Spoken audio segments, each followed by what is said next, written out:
greet you all. It's been long since we used this pattern. Let's wait for people to come in. Meanwhile, I want to share the stream. So our other pages, we are not streaming live on because we are live on only 3 platforms right now, which is Ijele Speaks, the Vulture King, and Ijele Speaks on YouTube. I hope our people will join us soon. I don't know if I don't think my own camera is showing. Spencer, I'm not sure my camera is showing. I'm going to turn off the machine and come back on. I think, hold on. I'm trying to, are you there, Spencer? Yeah, I'm here. I was trying to share it as well. I'm trying to share it. Maybe I'll leave it. I'll leave it for now. Let me leave it. No, you can share it. You are frozen. That's why your screen is frozen. Okay, how do I share it then? I'm trying to share it. I don't know how to share it from here. Okay, I think my camera is showing right now. I think it's showing. I'm trying to share. I greet you, my people. Welcome, welcome, welcome, everyone. We have our brother Spencer, a survivor of Umunne. Survivor. Good evening, everyone. Good evening, everyone. Good evening. Hopefully, he will get to tell us how he was kidnapped and the people responsible.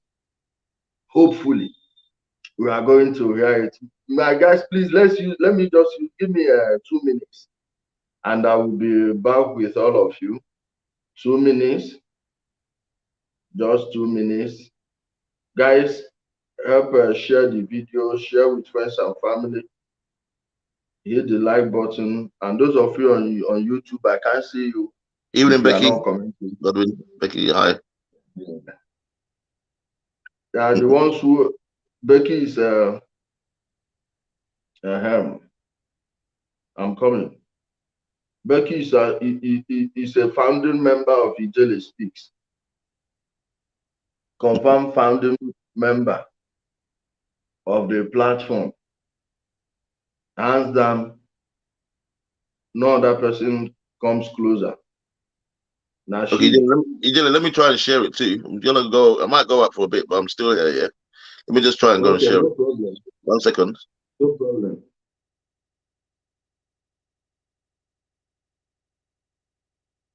Yeah, guys, I'm trying to share this before our brother tells his story. They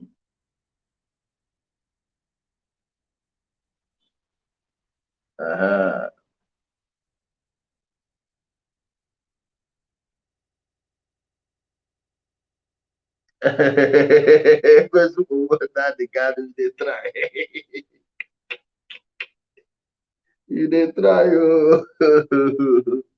Hey. He said, don't talk about Spencer's wife today. No be Spencer dey here.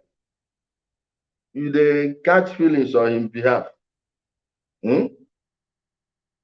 Yeah, princess. How are you?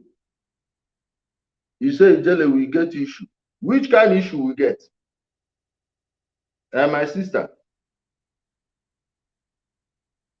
My sister, abeg go, wetin I do? Sorry, oh. Princess, please tell me what I did wrong, bro. Chimeze Henry. You're already live on.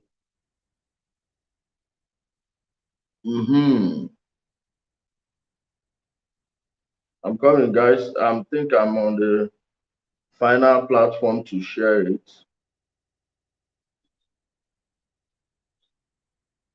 Guys, share with friends and family. Let them hear a bit of the story of what's happening in the Southeast. We are still expecting our sister Blessdom to join us any moment. We are still expecting our sister Blessdom to join us any moment from now. Meanwhile, our brother Spencer Anienwelu Prime View TV. We will soon come in now. He's here. Spencer, are you getting the message? Read the message down there. Spencer, please don't speak too much Elizabeth English. No. I'll tone it down a bit. I'm gonna bring it down now. You know something like that. Nice one. My brother, good evening. Let's officially begin. Please tell our guests who don't know you, who you are, where they are going to see your works. Then we begin to the event proper. Welcome, everyone. My name is Spencer Anienwelu. I'm based in the UK. I'm the co-CEO of Prime View Television. Some of you might know me, some might not. I partner with a lady called Lady Marlene Mystic Marlene. And we've been a friend of Ijele and a friend of who live consciousness and who like the truth. And that's why I'm based in London. I'm a highway engineer. My first degree is in business studies. And, and for now, let's, I came back from Nigeria and I said to Ijele, there's a lot going on in Nigeria. There's a lot going on in the Southeast, especially in Aligua. As I reached across the Blessedom, a lot of them, even though I spoke to him, or not spoke to him, sent him a message. We need to start telling the real story of what's going on. People don't know. Some of us are abroad, we're in the diaspora, thinking it's the same way. Things are really bad over there. And I thought I need a platform and an opportunity to tell some of you who don't know what's going on really the truth. Some do know, but some are hiding and lying. So, Jello, back to you. Thanks. Thank you so much, my brother Spencer, for that introduction. Like he said, he's the co-CEO of Prime View Television, and some of us here are familiar with the platform. So if there is anything you want to contact him for, you can use Prime View Television. And my brother, please, I remember what happened when you came to Abuja. We were at a place relaxing and having ngori. We are at a flanger joint. Yes. And we talked with you. We were discussing. I was with you, with your wife. I think we were somewhere first before we went to the second area. Yeah. And I jokingly told you to not go back to the Southeast. Yeah. And that if these people catch you by men looking at you, the autonomous model side of them, if they catch you, your meat the full pot, and they will leave you. And I told you in front of your wife. Someone already said I shouldn't speak about your wife. I don't know why I shouldn't speak about your wife in your presence. But those of you who don't know, do you know Mercedes C class? You're making me blush now. You're making me blush. Don't that. 2022 model. You see the way the boot is, and how good it looks up to down. This one no be say you go up, you go get up, you know, to get down, or you go get up, constantly get belly joint. This one a complete full package. Now in wife, I tell her say, if anything happens to you, as a good friend, I am going to take good care of your wife. Since you don't love yourself, since you want to put yourself in, you want to take care of yourself, I will help you take good care of her. Now, I'm not going to ask her if you would have willed the wife to me. It's a story for another day and a personal discussion. But now, my brother, please tell people what happened to you as you went back to Anambra State. We are all ears. Yeah, when we met in Abuja, that was when I came back for the first incident that happened. Because I've been going back and forth after my mom died in 2020. I've been going back because my father was not well, to look after him. So the first incident was a case of shooting incident. They shot up my car. Angel, I wish I sent you my videos. I think I sent you some of the videos. Did I send you the video? Didn't. I don't have the video, but I have the photo. You sent me the photo. Okay. Yes. You sent it, but I would have given it here. Yes. I wish I gave them to you, but the shooting was real. We were unfortunate. This was an armed robbery happening on the road. I didn't know, that it was an armed robbery. My friend was driving. There was 4 of us in the car, And as we approached this place, we thought it was an accident. Tell you, it looked like an accident. There was a Camry and a Corolla. One guy was lying on the floor. The other guy was standing up. So I told my friend, I said to him, it looks like there's someone, there's an accident here. You can an accident. So we all took it for granted. Drove slowly. Everybody, when there's an accident, people drive up and slow down and have a look. Cars were moving freely. It was normal. So next minute, my friend went past the right turn we were meant to make and put the car in the reverse. Immediately, we went back just 1 meter backwards. What we heard when the car was, "Boah!" It was a loud bang. I'm telling you, it was so scary. I opened the door. I had blood on me. Opened my door, flung it open, and started running. I was running. I run and fall and get up. I run and fall. I run into the bushes. It was dark now. Kept on running. Because I didn't know. Then all I could hear my car was going. That's all I was hearing. But I couldn't see them because I left them. I legged it. I had to run away. So I stayed in the bushes for up to an hour. And I ran, and I ran into one of my uncle's houses.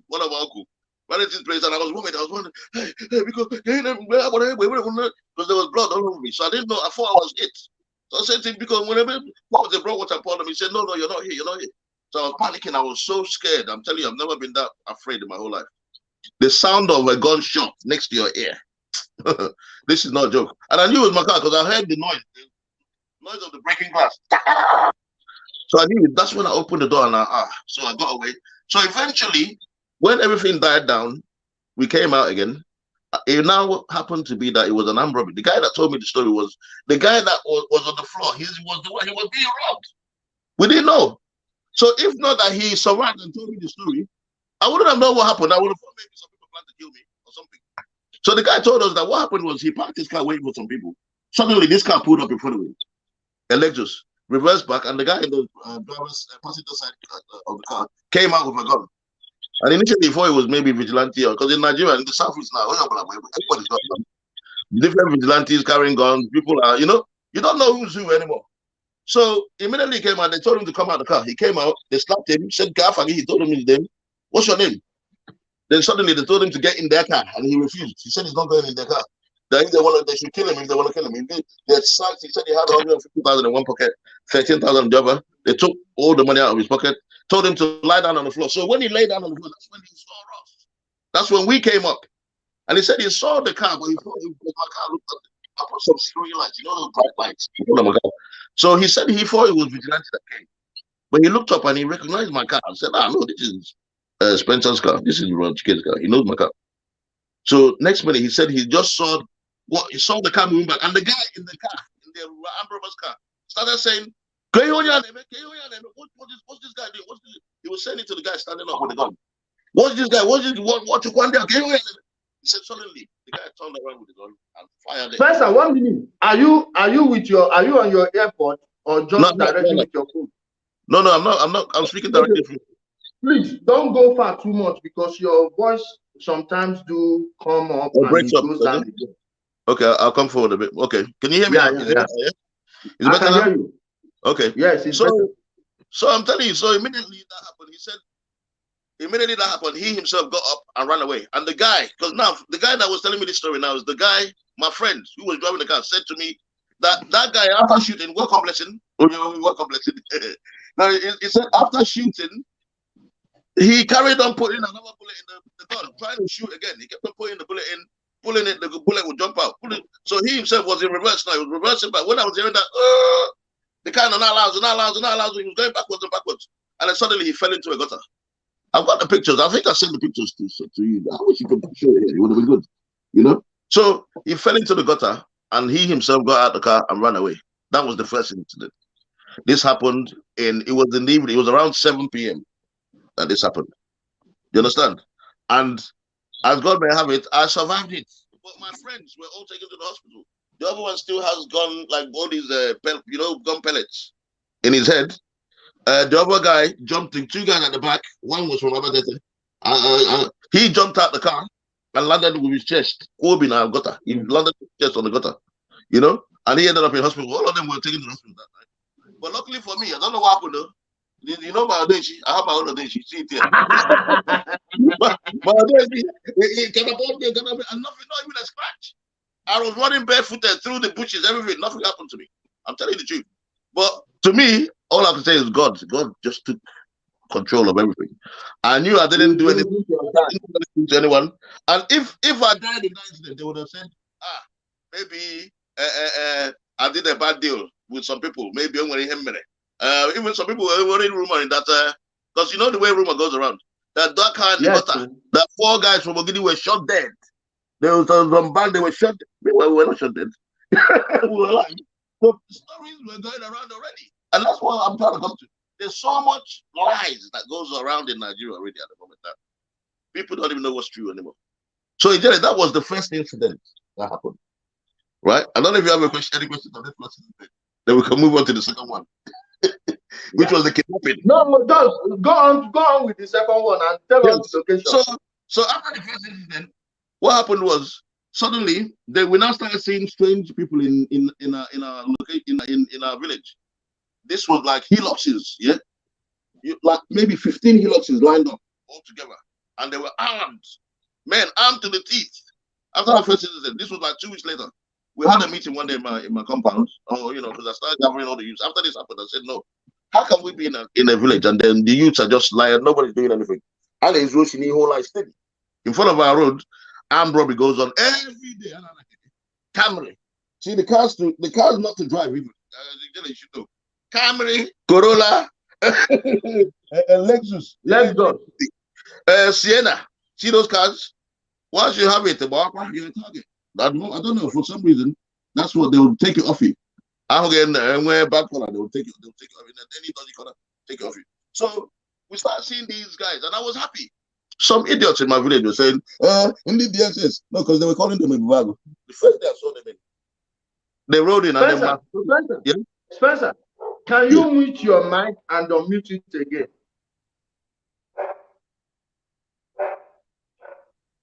And I'm muted now. Is it better now? Yeah, it's better. It's better now. Go ahead.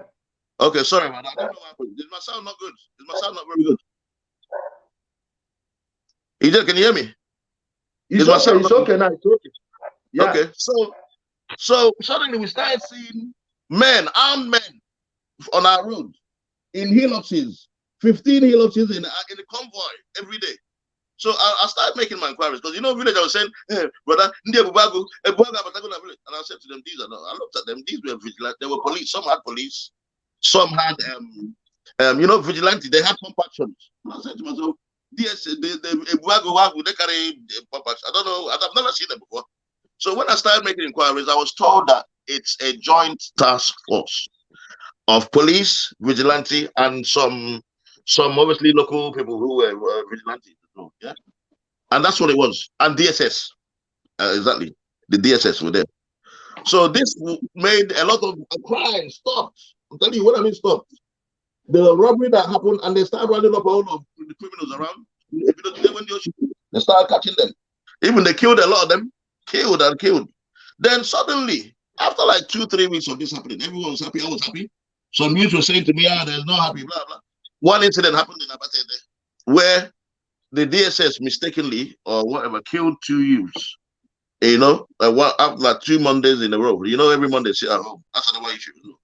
The stupid sit at home every week in the Southeast. Every Saturday, every Friday, every Monday, people sit at home. Sometimes Monday, Tuesday, Wednesday is just wasted. Nothing. It happened to me. I want to do something on a Monday. By the time you have to plan from Saturday. You have to start planning. You have to get the generator. Make sure you get fuel. Because the first week I came, I made a mistake. I didn't get petrol enough, and then by Sunday it ran out of petrol, and then there was nothing opens again till Tuesday. No fuel, nothing. It's terrible what's going on in the Southeast. Security is terrible. So now I'm going to go back to what I was saying. Now suddenly, after killing of those youths, and there was a small riot in Abatete. I'm not going to go into that much because I didn't see much. And now people felt confident again because they captured those criminals that were robbing in our village there around Ogidi and everything. They captured them, some of them came and they were put around on WhatsApp. People saw them. Then suddenly, people started feeling free again, going around and going. And one evening I came, this was the kidnapping incident that happened. I was so confident that things are back to normal. So I went out that day around say 3 o'clock in the afternoon. We stayed, we went and ate. I went to my woman. And then On the way, it was this time around 7 now. We were coming back. It was a little bit dark. You know, in Nigeria, once it's 6, it starts getting dark. By 7, change you go. So while we were driving back, my woman started saying to me, who are these people following you? So I looked in my mirror. I didn't see anyone, my rear mirror. I didn't see anyone. I said to her, they don't want to inside. They was following us. She said, don't want to, but they don't want to overtake you. I kept on looking. I didn't see anyone. So we carried on. We started talking. Immediately we got to my house. Because normally going to my house, I'll call the guy that looks after the compound and say to him, I'm on my way because I paid the gate. Blah, blah. Once he opens the gate, I'll drive in. He'll close the gate. So this time around, he was a bit slow. So by the time I got to the gate and waited and beeped my horn, what I saw behind me was another car came out like a Jeep. It was a Jeep, a Mercedes ML, put up behind me, silverish. And 3 men jumped out. One had a gun, pump action. Yeah? Dutch eye, get out now. The other one had a knife, yeah? Like a machete. And they were wearing black, like see this black I'm wearing, black and black. So immediately they told me to get down. I told my woman, get down. She didn't want to get down. She stayed in the car a bit. So I said, get down, don't worry, comply. So I got down. Immediately I got the guy said, come on, no down. Wait, get out, I said to him, don't kill me. I got on the floor. I lay flat on the floor. When I'm telling this story, I'm reliving this again. Really, really scared. I'm telling you, I got on the floor and he slammed the knife in my back. Why? You should know what I mean. Like this is the pain, eh? So I said to him, please don't kill me. They searched my pocket, really. And then I was out of the car. And then he said, yo, please don't say so. These were Igbo, Igbo. They were like me, Igbo. But I couldn't look at them because I was afraid. And quickly, all these things happened so quickly. So I got up, and the next thing, they bundled me in the car. They said, you get into my car, get into the car. Come on. The other guy with the gun, cut the gun. So this was I felt like an animal being bundled by force. So I got up, they pushed me, took me into the car. There was one guy sitting in the car already. So immediately I came, he said, come on, put your head down. They pushed my head down. Then immediately I got the other one guy, I said, where's your phone now? It's going to 20 million. I said to him, so immediately I started hearing my woman. She was down making noise. I said, Biko, please, I didn't do anything, please. Then I said, come on, get inside. They pushed her in the car. The other guy, so the car was tight. The other guy came on top of me. The other one sat on. I've told this story so many times. Every time I tell it, it's like it's reliving the whole thing. So once they sat, they shut the door. I'm telling you, it's really traumatic. They shut the door, and then the car drove. The guy said, where's your phone? I said, phone him down. I put the phone him down. He said, the car. He said, are you sure? The other guy tapped me. He said, oh, it's your He hasn't got his phone. They now did a U-turn. They went back to the car. So when they got to the car, I couldn't see. They held me down like this. Because they held me like this. I couldn't see anything. I was afraid. So they now got to the car. The guy searched as they came back. He now said, why? This one. No, he only saw one phone. He saw my woman's phone. He said, why? Because something with my phone. He said, they're going to deal with her today. They're going to rape her. They're going to give her to some boys that will deal with her. Okay, you're going to be dead. Your soul, your corpse is what they're going to find. These were speaking Igbo. This is not. So immediately after a while, when the car now drove off, they were driving around. The one holding me that started speaking outside. So I said to him, I did it now. Why are you not doing this to me? I was down like this. I said, I can't breathe. Come on. They want to hear that. They want to have a hammer. Yeah, I didn't tell the story. The 3 that came to us, one had a gun, one had a knife, and the other one that came around my woman's side had a hammer. That was why I was afraid. He said, if you don't open it now, smash this window. My window. So my woman didn't want to open. She hesitated.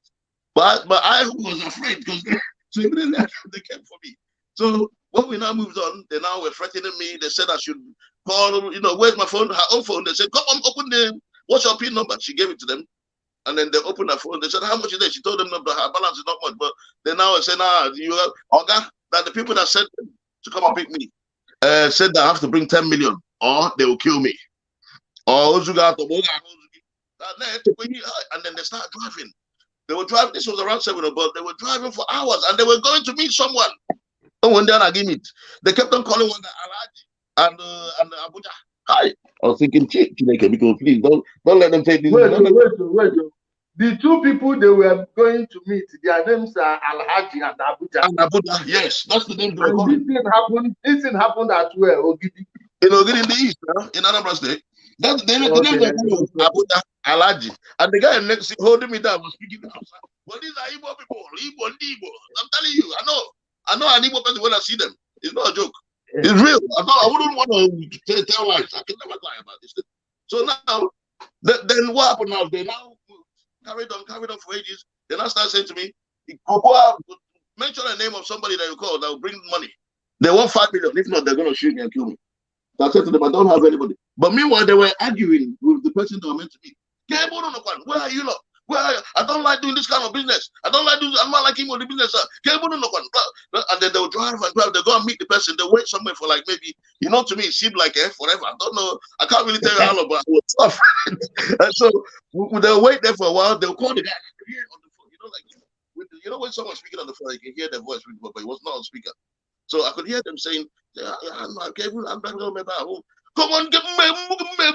You must go yembo. Blah blah blah. The guy was shouting. These guys were on drugs or some high on some or whatever they call it, cocaine, whatever. So they kept on shouting, and eventually they drove us. And then I thought they kept on pestering me. You better tell us the name of somebody who's gonna. So I said to them, I don't have my phone, because we couldn't find my phone. If you know a patient, we would have gone to my car and got the phone, but you guys didn't get it. Then I said, "Oh no, you must bring somebody close." So I told them the name of one of my uncles in the village. I knew if they know him, that's how I'm thinking. If these people are from my village that are trying to do, if I say that name, they might let me go. I don't know.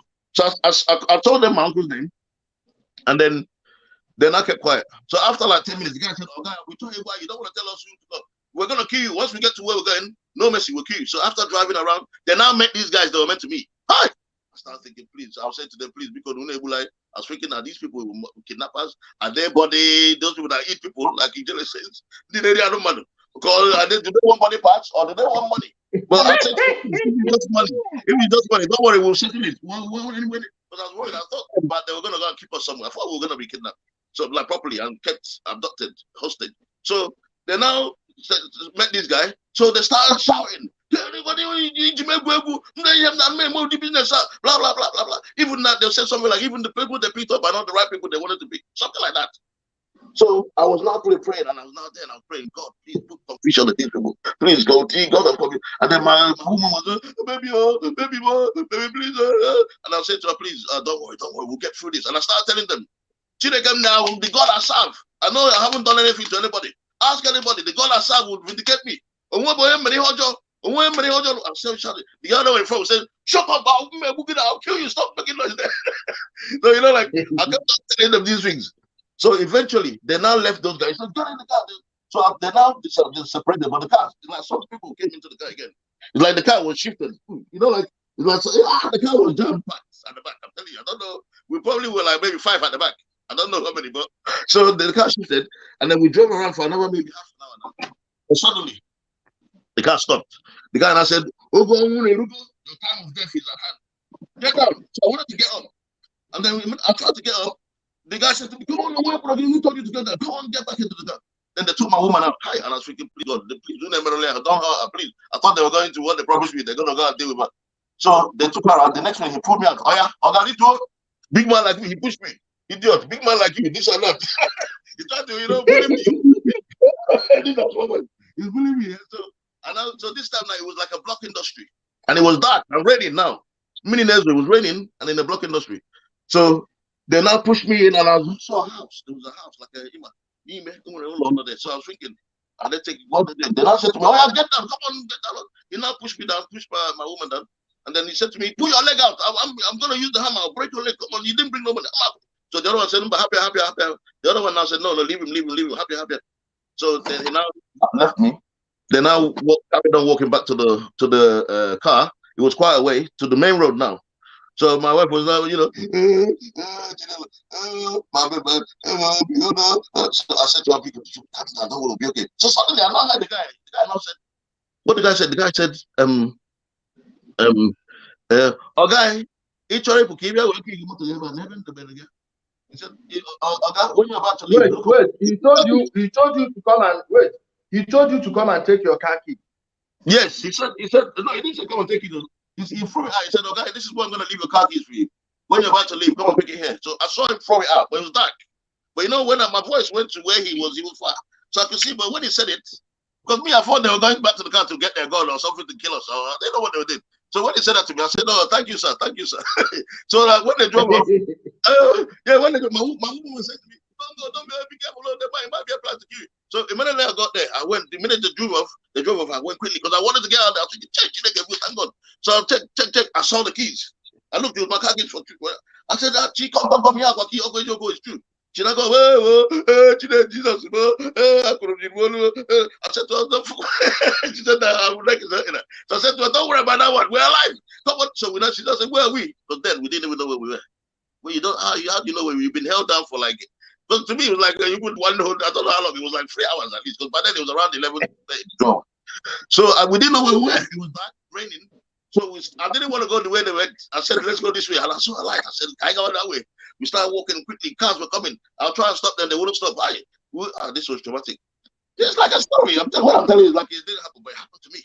So suddenly, with one taxi stopped. Because when the guy stopped, I was thinking, this guy, did they send them out to come and pick us, knowing that, maybe, knowing that we will enter, because I saw it said taxi on top. So I was saying to the man, please, I hope you're not, please, save us. The man said, get in. I said, where are we? The man said, I said, no, you don't know where we are. No. So the man said, get in, this place is no good. Go into the car. So when I go into the car, the man said, he doesn't know where we are because he came from Asaba Airport to drop some people. So he used sat nav, so he's trying to locate it, but he will tell us in a minute. So we start driving and then, it's in Port. This was now in Port. They took us from Ogini to Port. They were driving around. So this was how we finally got to Mbo Junction. And then the man said to us, no matter what happened, don't get into any keke that has somebody inside. This was already now at night. 12-ish. Hold on, 1 minute. Your mic is fading again. Please, let me ask you again. You said after the taxi guy dropped you, you people saw a tri-tackle keke, right? Yes. Okay. Yes. Yeah, we saw after the taxi driver, he dropped us at the Mbo Junction. I know all you can get at that time of the night with keke, which is a tricycle.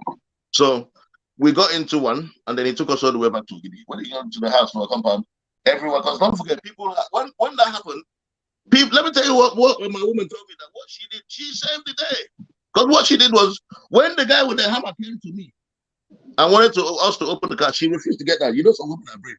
Hi. She said, well, you tell her she's brave. Please, don't say to her, carry on, I'm hearing you. So when the guy with the hammer came, she refused to step down. But what she said happened was, when the guy went round towards me, because they came to batter me, I was the main target.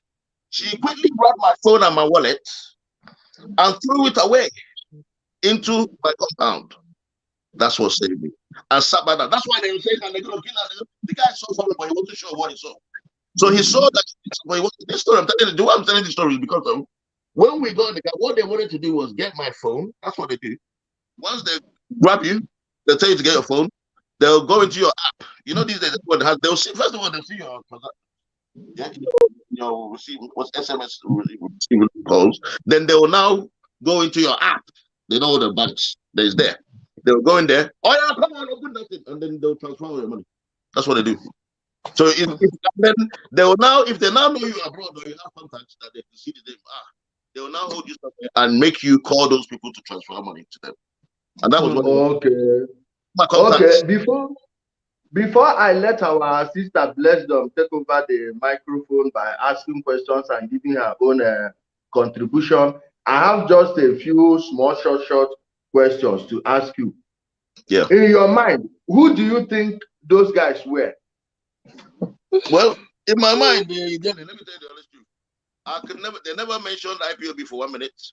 These were criminals. And to me, they were Igbo people. They were criminals. I wouldn't say that, because you know what's going on. Immediately, when the guy said to me, get them, I thought, hi, the IPOB, the said, that's what I thought in my head, though. Like, but I can't, let me tell you the truth. To me, I can never ever blame somebody for what I don't have any evidence for. Yeah? They never mentioned. So you mean, wait, so they are not unknown gunmen? They're not unknown, no, they're not, they were not wait, I'm coming, please. Yeah. What color of uniform do you say they are putting on? They wear black and black, like this one, black. Calm down. We are coming. They were putting on black on black, right? Yes. And they had a gun. Wait A now, gun, a and they knife, had and a a hammer. gun. Yeah, shot A and pump gun. action. Knife. Wait now, a gun, a Yeah, hammer, and a yeah, cutlass, right? yeah. Machete, a man, machete, proper machete. Dressed in black, Yes. and you know them or you don't know them. I don't know these criminals. I didn't know them. I don't What's know. the definition of a non-gunman again? No, you know, non-government they normally go in convoy of hillocks and you know when you see those are non-government, they're different. They must not go in convoy. Listen, my brother, they must not go in convoy. The one they did at Ojiriba, it was just one vehicle with 3 or 4 people that did it. And now, these ones, they had their uniform black. Yes. And No, let me tell you the truth here. When they had an opportunity, when they were saying to my woman that they're gonna I get go chicken I get book the boys get make it. Then I said, I chop that you want sure say you dey sharp up here. It's only go try name my street. Like I can get a hell. I go chicken on Yori can get a make it. That's what they said. They didn't mention No, but what I think they normally say, what I think those people normally say, they will not say, man, who say men know they and all that crap. They were not saying all that. They will just. How can these people be saying who say men know they? Let me tell you what I think. Let me tell you what I think. A lot of people have hijacked this thing in the Southeast. It's like what they see what Annie does was saying the other day. It's a fact. A lot of criminals are now forming their. Let me tell you something. Let me tell you something, my brother. Let me tell you something before I hand you over to our sister Blessed. Listen, there was never a time the people Nnamdi Kanu sent into the bush, or the ones he has been using to buy people, dumping their bodies in the bushes and shouting Fulanis. There was never a time they recruited other boys. There was never a time there was never a time they recruited other boys, and there was never a time they found secondary school boys to use. Is those same criminals now that their uniform? Do you know the only thing that is missing? If you were brave enough, you would have lifted their shirts to see the nonsense of the shit they tied around their waist, because each time they were recycled, we do see them. All of them, they wear that same black. My sister, bless them. Over to you. You have your 30 minutes to ask him anything and bring your own contribution. Yes. Yeah, I mean, I've heard the story very much, and there's really nothing more to add other than the fact that I feel like you know, for precautionary reasons, that for precautionary reasons, that some things just because you know it, you are not saying it as it is, sometimes. And there should be room for that also. You understand me? Because we are dealing with cold-hearted monsters. You understand me? So if you say they are criminals, and we know that IPOB are criminals, and we know that ESN, they are all criminals, and if they dress like the IPOB criminals, so he has his own conclusion, and we also have our own conclusion. Yes. I think that's fair enough. And somebody here is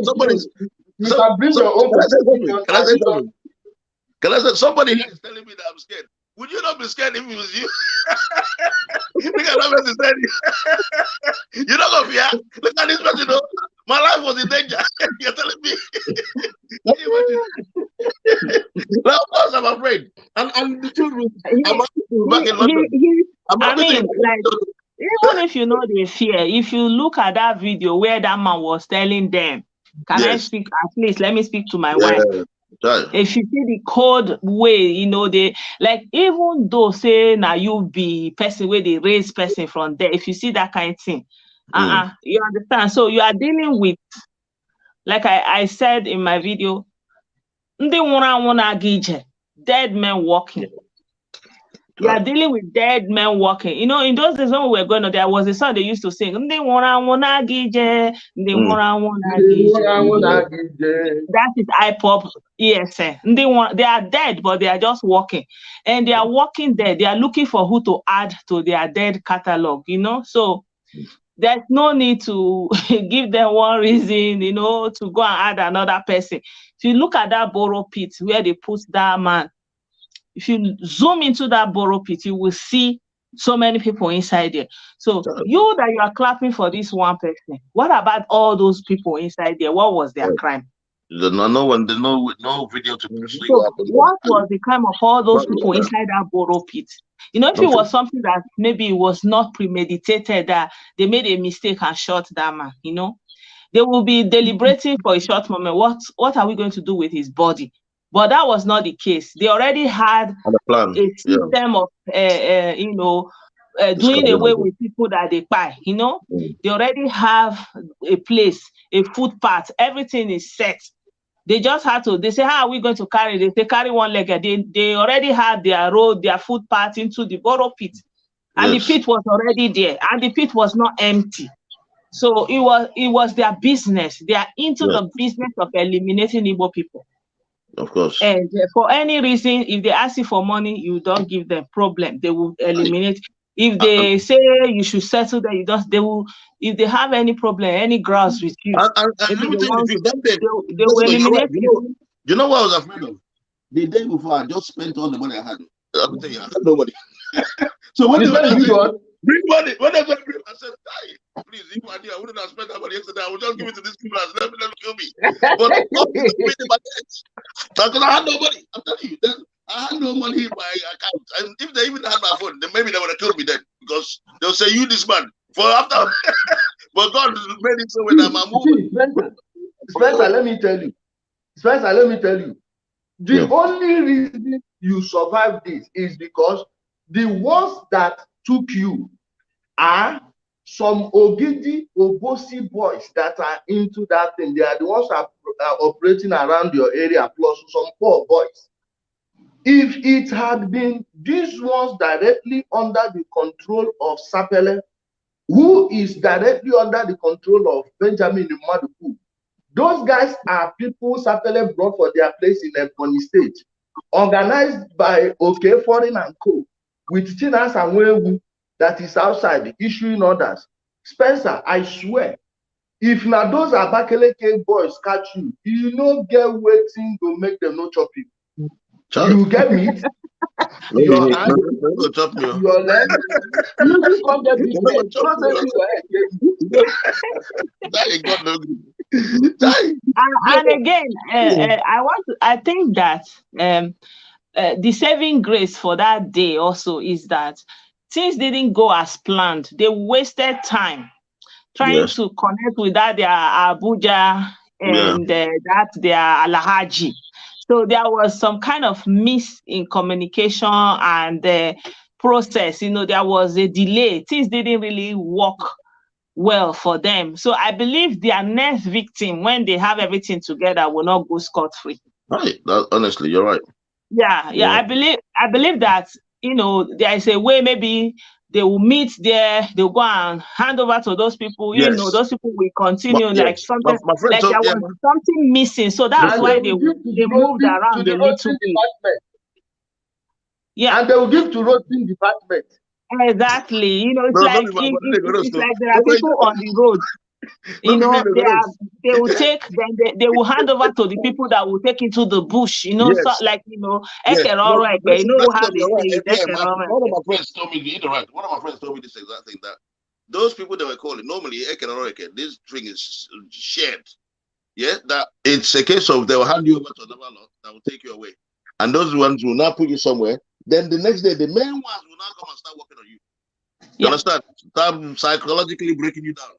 But another school of thought again is this. You know, Soludo has been squashing a lot of camps, hideouts in Anambra State too. So what the vigilante and DHS said to me, let me say something. Let me finish. I have to finish it already. Now, what they now said to me was, if a kidnapping was a Kitazi, or if they said to me, the kind of kidnapping that's happening now, they've noticed more often now, is that they will pick you up on the road, they will now go through your phone, everything, and they will now abandon you by the same roadside. They've had a lot of people that's happened to, because now they're afraid to hold you for a while because they've been getting by a lot. That's what they told me. This is what the disagreement, DSS and the vigilante. were telling me that's what's happening now. So it's evolving. The kind of kidnapping is evolving now. It's changing to a different type. That's one angle, yeah. Then another angle, blessing, back to what you were saying about maybe handing over. Some people were saying to me as well that it's not just about handing over. Somehow, maybe they just didn't plan. They're not the type that do. They're not the proper ones that do that kind of kidnapping.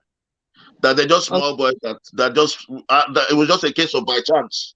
They suddenly saw me and felt, look, I teach a.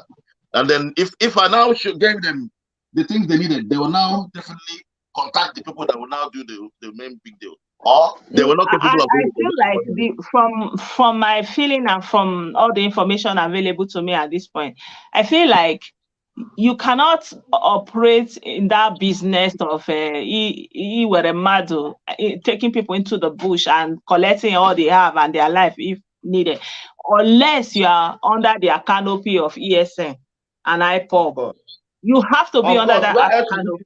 There's no way, because once you are not under their canopy, criminality canopy, they will eliminate you. You are their enemy, you know, because you have to be under one of the authorities, under that criminal umbrella. So that's why you cannot really separate it.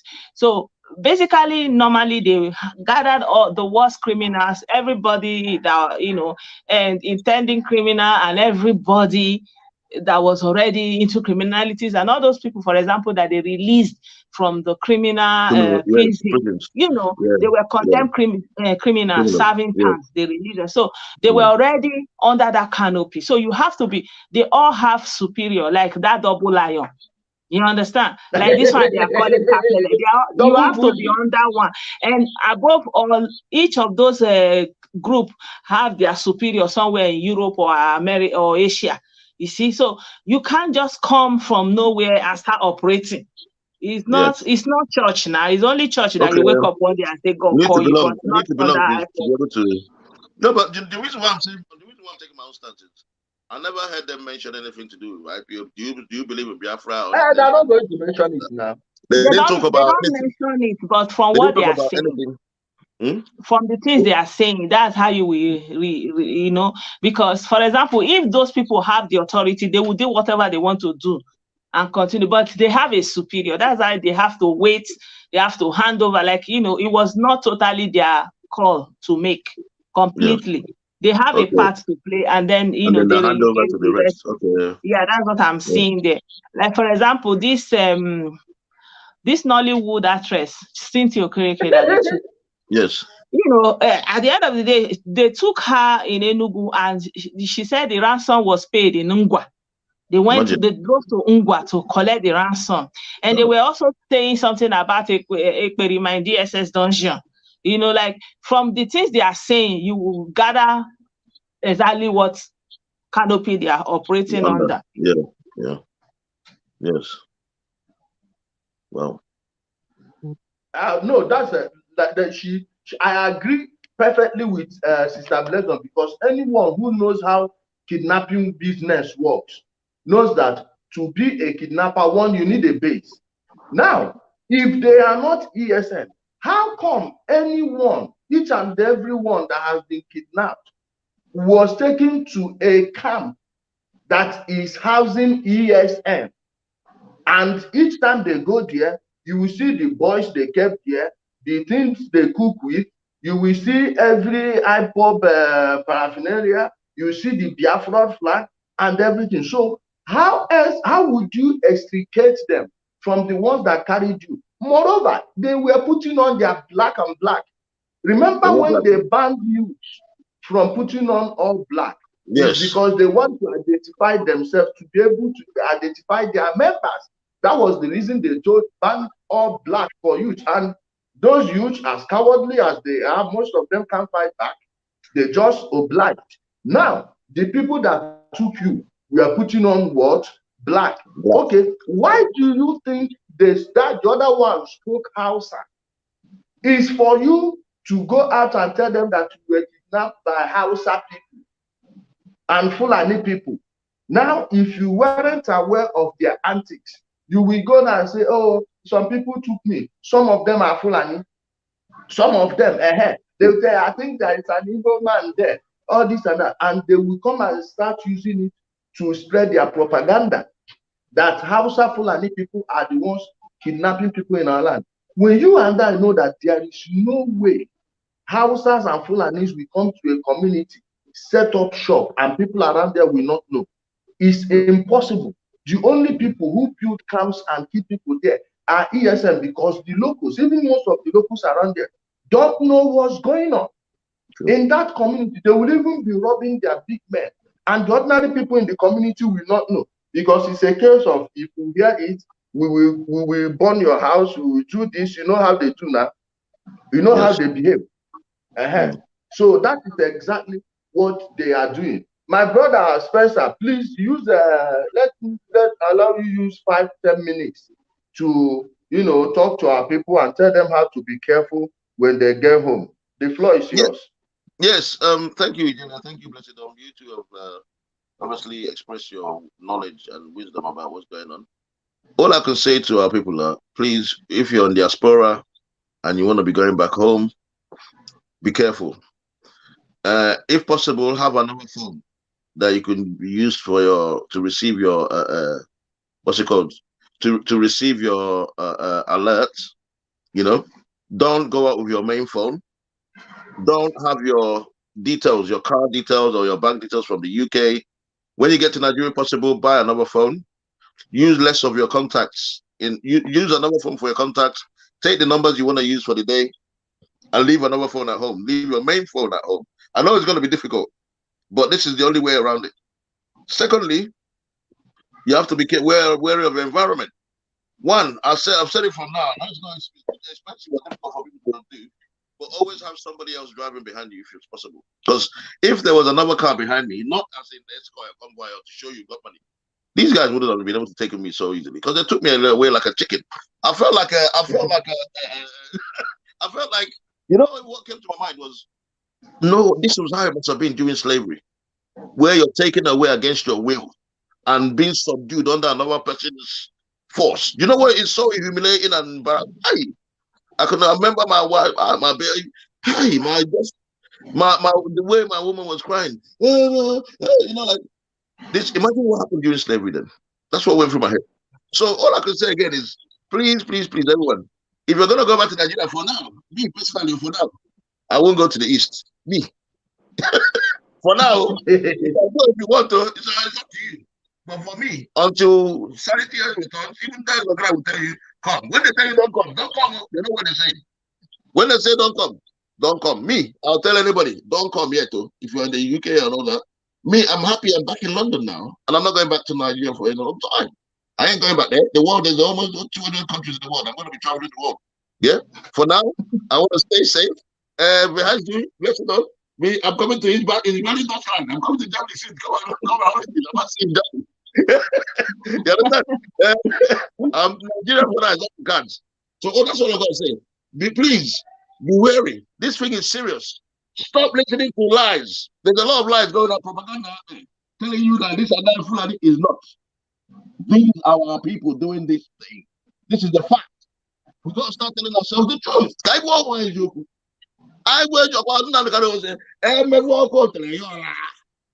open it up.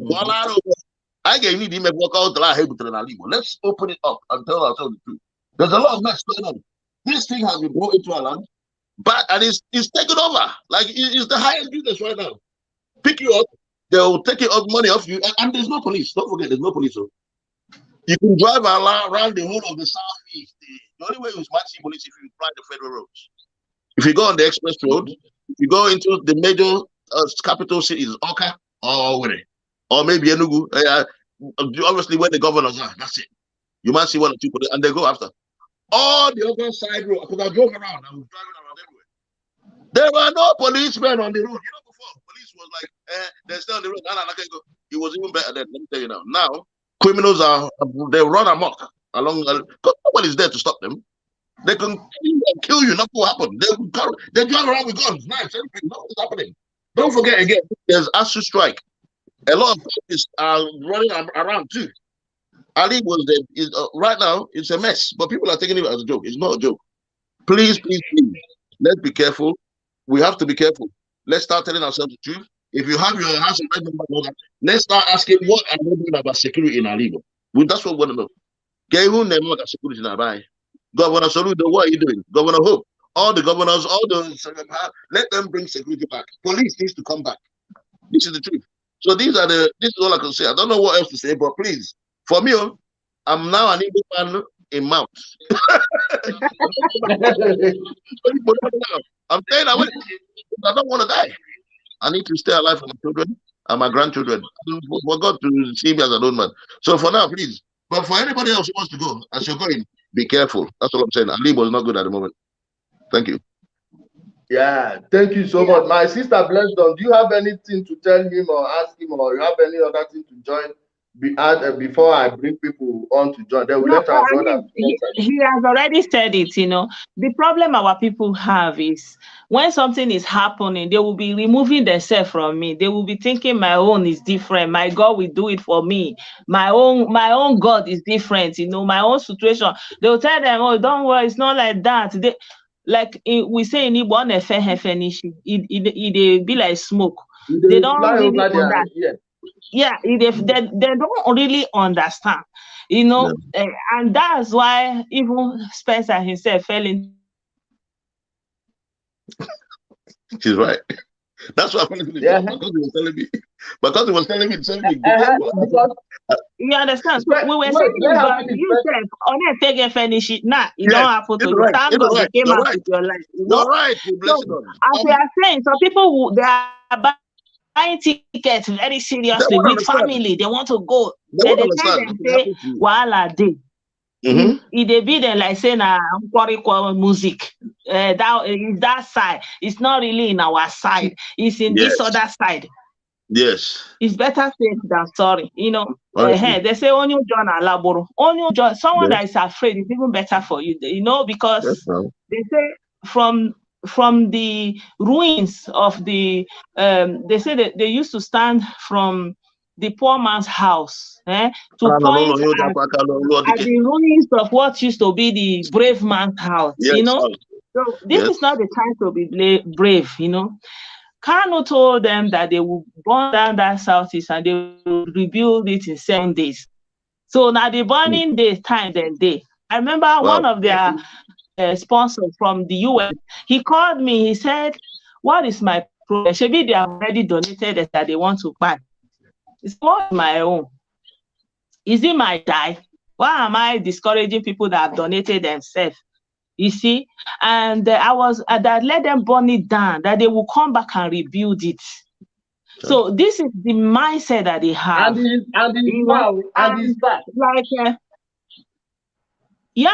the mindset they have now is they have done that. This is the last one. Let them do it once and for all. So Alibo is set to be destroyed. That's what Kanu said. He said it. He told them in that audio. I think I'm going to play that audio as a program completely, where he was telling them that Japan people, they don't bow to anybody. They would rather destroy that place. Everybody, what are they alive doing? So that is the mindset they have now, to destroy everything, and they don't care. And they will say, Kanu to them are black people that.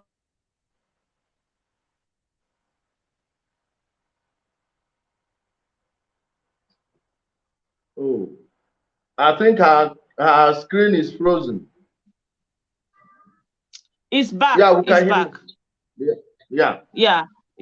So what are you alive doing? You want to live and be alive to be a slave? Is it not better for you to die? So this is the mindset that they have. People don't understand. It's still like play in their ear. You remember the video I was playing yesterday? Annie John said, people that work in hospital, they said everywhere dead body don't full. In the mortuary, no space. And you cannot explain how these people die. They are just bringing bodies. And he said at a point now they want to pack all of them and go and burn it, because nobody is claiming, everything is filled up. You have to consider in a place there is no epidemic. there is no sickness that has come now that is clearing everybody, that you say people, but this is worse than coronavirus. And even some of the Kano boys, his name is virus. That's how deadly they are. So people should take it into seriousness that you don't pass a play, So, and the people in government, they still need those boys. That's why they will talk, go like this, they will talk, go like, none of them is talking straight. And again, they don't want their house, their property, So everybody is still fighting for their interests. Like this video that was playing yesterday, it turned out that he was not even really interested in the Igbo land. It was because his personal interest was affected by being that his boss was attacked. Yeah. He came close to home. Yes. So he was not talking as if he cares about the land and the posterity of the people. But no, it was still all about his pocket. And he was saying they were supporting and saying all these things because of clout, because that's what they did. You see? Yes. So at the end of the day, anybody, anywhere you are, know that Southeast is not safe. It's not. And if you are going there, be as obscure as possible. Yes. Not knowing is what finished that soldier woman. You are coming in a place like this, you didn't take it into cognizance what is going on. You didn't understand, even though you are a security personnel. You just came into their hands and you see people with uniform. You don't want to know that not all people that wear uniform are uniform people. Mm-hmm. You are not telling them that you are a soldier. Say, soldier and attractive. You see? You understand? So sometimes people are just unaware. I don't know why. I don't know if it is just, carelessness, religiousness. I don't know. People are just choosing to be unaware. And you will be telling them, they will say, it's not that bad. It's not It's not my portion. It's not my portion. So I feel like let everybody listening. Times have changed. It's no longer as usual. True. So all those what they are saying, who say men no day on a me, yes, on a me. Know that on a me, real, for real. Yeah. So I think that's all I wanted to say. Yeah. Well, can I ask something? Thank you, Blessing. Well done, yeah. Okay. Well, I'd like to ask to talk about what the government can do to stem this tide of insecurity in the Southeast. What could be done? Because I'm telling you, we need to start thinking of what the solutions could be. Because I'm not happy. I said this at the radio stations while I was in Norway several times. There are no two ways to solve this other than have the will to wipe these criminals, each and every one of them. If my father, my brother is involved, start from there. I am willing to start from my own family. The people supporting this ESN, there is one criminal idiot. His father was my uncle. The idiot, this is a fool that failed everywhere. As at 1997, this guy has started traveling abroad. As I'm talking to you, he doesn't have like 5 blocks to his name. And he is one supporting this thing, supporting hunting. His older brother again had to. This is the idiot that beat the mother up. A fool that beat the mother up. Sadly enough, the day I announced that I lost someone that I couldn't do a video, it was the mother. That's my uncle's wife. She was my uncle's wife. She passed on. And I guarantee you, 1 can of beer, this fool will not contribute. 1 can of beer, this fool will not contribute, and happens to be the only one within our family carrying it on his head. I swear, if he was still in Nigeria, and then he was in the village, if he was still in the Nigeria, I will give somebody money. They will be monitoring his movement until the DSS will come and pick him up. So what am I saying? We all know the people doing these things. In our family, in our kindreds, in our villages, in our towns, in our local government areas, in our states. We know the people doing it. Until there is a way to stamp this out, you bring out the bingo from your family to, hand him over. Let them recycle him. Yeah. Bring out every bingo around your family, all their bases in your place. Do not condone it. There is no single camp of these people that people don't know. Now, the governors, someone like Soludo, he is fighting a one-sided battle. Those ones, who was the latest singer from Anambra State? What's his name? Is it 50? Was it 50 they caught from Anambra? There was a singer they caught that time. He was singing the one, the Osadebe from Isuofia, that was singing all the places they'll be going to, all this one. That place they were routed from, Agule Ezechuku, they are back there now. So what is happening in Anambra State? Soludo has changed out the people loyal to double monkey, people loyal to double bush, they call double lion. Imagine idiot cruising around in young Shagros SUV, bulletproof, na bulletproof car, and even wrote his name there, double lion. Now they've turned him to double chimpanzee. That guy, they removed the boys that are loyal to him from that camp. Now the boys loyal to Sapele, Chinasa Wewu, Chike Doziewu, and Benjamin Madu, they've now gone back to that same camp. So how can we say that we are looking for a solution whereby some people are preserving one side that are loyal to them because they expect to use them to work come next February and March? And we are here saying, no, solution. There is no solution until we tell ourselves the truth. The Itakayu people we are talking about, he titled his program, Ezioku Ichakagwalu. No, you never told them any truth. Because if you are telling them the truth, you will pin the blame solely on the feet of the person that started all this. And I want to pass this message out to him. Those of you that know him, tell him that I said he should shut up or say the whole truth. Because what he said yesterday, he angered some of the people that used to be with ESN until they realized that Nnamdi Kanu set up this thing for his personal gains and the political purposes of the politicians. That is what they formed this people. Some of them contacted me, and that Ichaka is one step into their red book. I swear, if he thinks ESN is powerful, wait until those guys come for him. And I guarantee him, whatever those guys do, I will make sure that the government will not get involved because it's a family business. So he should just keep quiet, pretend as if nothing is happening like the other people are doing. Or when he wants to say it, say the truth, place the blame where it is.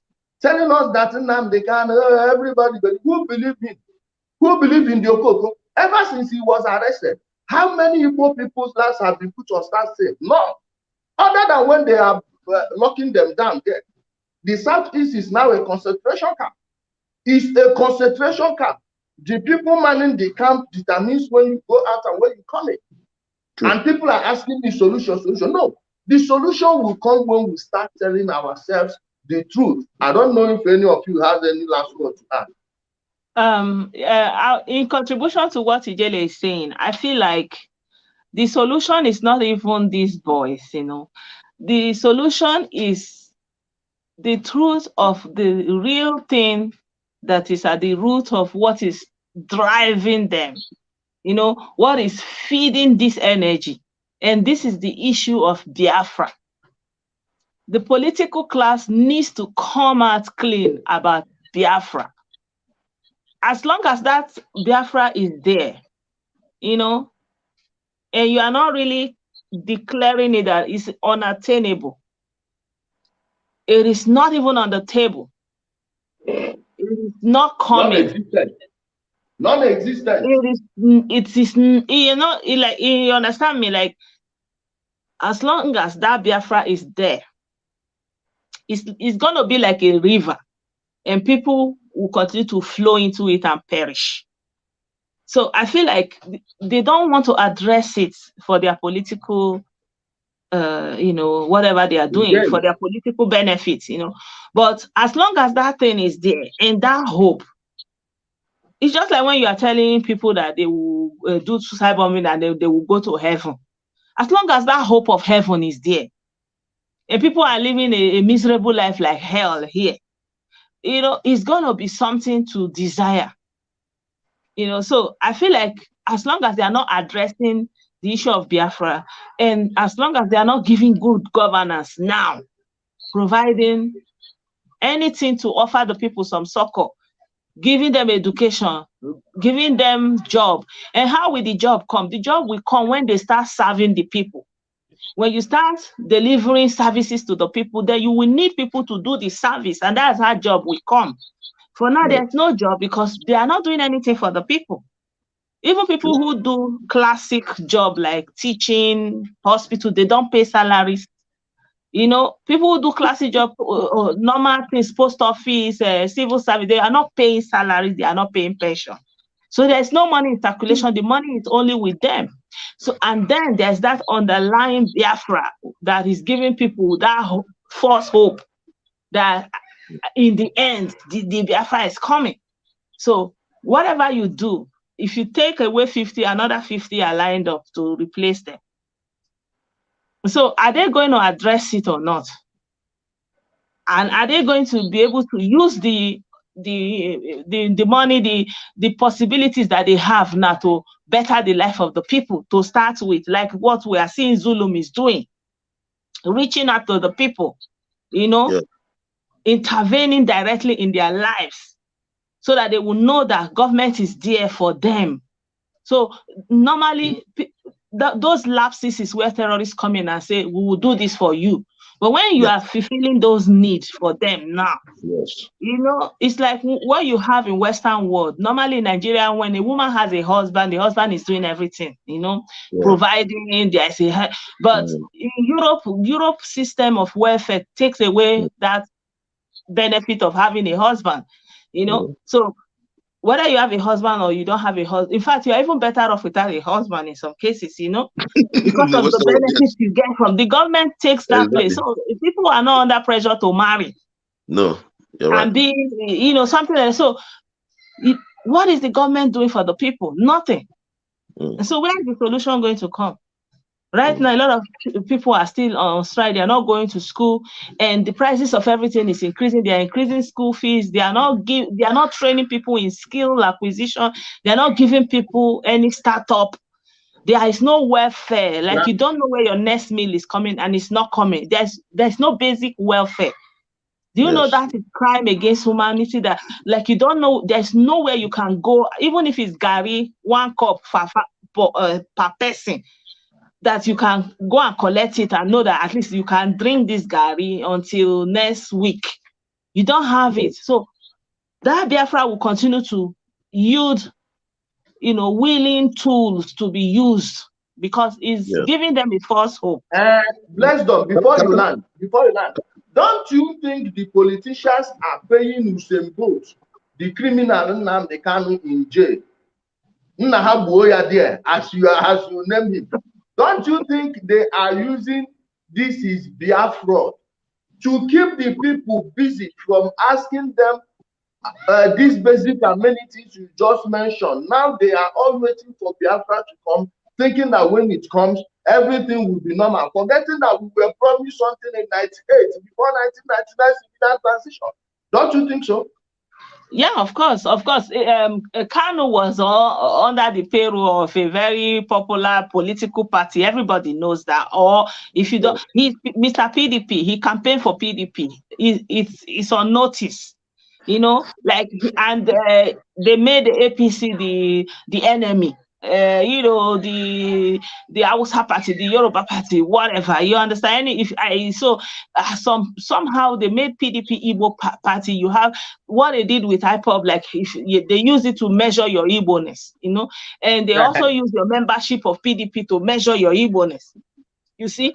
So at the end of the day now, we see how the political, alienation have split somehow, but that being said, those politicians that are taking all these things away from the people, as long as they are not the target of the grievance from the aggrieved people, they cannot yield. They can't yield.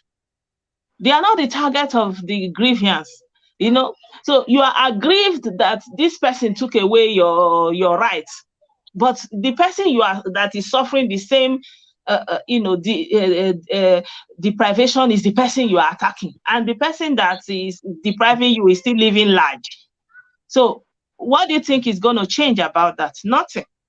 And why are they not going after those ones who are doing this thing? Because they are the ones paying them and giving them this room to operate, and using our innocent sons and daughters to cover it up. And if the president will want to do anything, they'll say, oh, he's threatening the whole Igbo race, there'll be an uproar. So, and who fed the mindset of an average Igbo person that you are marginalized, you are hated, that you are supreme, that you are better than others, you are the best of black. You're not even a black person. It's unfortunate you have black skin. You are not black. In fact, you are Jew. In fact, who fed it to them? Who fed it to them? You don't just wake up and think that you are better than others. It's somebody that teaches you, and you begin to have that mindset. And once you have that mindset that you are better than others, so you deserve so much than what you are getting. So you become even aggrieved, even though you have everything. You don't see. You believe that you should be the one calling the shots at any time, in any place. So the thing is very, very deep. But for now, we need to settle the issue of this Biafra. What is it? What does it stand for? And where does this leave the ethnic Igbo nation? So if you can get to that, and then you can go from there. But as long as we are living that, it will continue to bring people that are willing to offer themselves, because the suffering is still there. Yeah, blessing. I agree with you. Let me finish. I won't take it too long. The issue of reorientation, the issue of poverty, these are what you highlighted. But I still think that this issue of insecurity is a federal government issue. For me personally, I know at the moment we don't have like state police really as a given properly. What we have is just joint task force and all that. We don't have state security, state police. What I think should be happening now in the interim that we don't have state police. Spencer, is there a state police in Lagos? No, I'm coming to that. No, listen, I'm coming to that now. In the Southeast. Wait now, my brother, 1 minute. See River State, when they started it, we just gave them double voto. Yes, I agree. But he did it with the federal government. No, listen, now he did it with the federal government forces too. The point I'm trying to make is this: is that we need to encourage the federal government to return our security personnel back on the streets. Let me tell you, the reason why I'm saying this is, in the Southeast, you can drive from, let me not give you an instance, from Onitsha. Now, boy, you want to head towards my place, Ogidi. You head through no police. All the way through where do people go calling for them to I'm coming on. I'm not saying what I'm saying, we're saying the same thing. From Mbo all the way through Ogidi, no police. Everywhere through Umuoji, everywhere. Abatete, going towards Nobi. No police. All the way to Aruku. No police. Nothing. Let me tell you. They're scared, of course. They've been killed. The police, I knew Okon. Okon was shot on my road. The policeman was killed. I knew him. I used to give him money. Okon was shot dead. By ESN. Yes, they didn't deny it. Now, let me tell you, the point is that they managed to scare away security from Alibo. Now, we need to encourage the federal government to bring them back. Now, that's one thing I like about what you said. We need to employ more police. That's a fact. We need to have more numbers. The police numbers are poor. You understand? We need to bring our police back and bring Ndibo back to East. Don't even bring Hausa people. You bring out, well, I don't know. You know, you have the idea of bringing out. If you bring my brother, hold on 1 minute. If you bring him, let them kill her. Let them kill their own. Now, I'm coming. 1 minute. 1 minute. Your Igbo politicians, were they not the ones that helped them to your Igbo police? Were they not the ones that gave them information with which they attacked the correctional center and all these places? Do you know how many Igbo policemen that have been arrested within the Igbo police command alone, just working with these people? The last one was a woman working with these people. Most of those Igbo people you're seeing, wait, I'm coming. Most of those Igbo people you're seeing in the police, their number one allegiance lies with the people that got them the jobs, and most of them are the same politicians that are sponsoring these boys. That's why before they attack, you see some of those Igbo people, they will not come to work that day, and the thing will happen. And before you ask anybody in the DSS, army, or even police in Owerri and Oka, they know that if any information, any attack on these people gets into the ears of the police, these people will hear it. Who do you think are the ones giving them the information? The same Igbos there. Oga, carry every Igbo people there. Carry them, send them to Kari, send them to Borno State, send them to Gombe. Carry the ones from there. No, carry the ones from there. Bring them to the east. You know why? They are not owing any allegiance to any Igbo politician. No, but that's what this other let me say something. That's why you not start buying into their own propaganda of they're bringing Fulani police to kill us. Don't you get the point? It's a lie. It's a lie. In Nigeria, we don't need to. No. We don't need to play like that. I'd rather them kill. Listen, my brother, that is a blackmail tactic. No.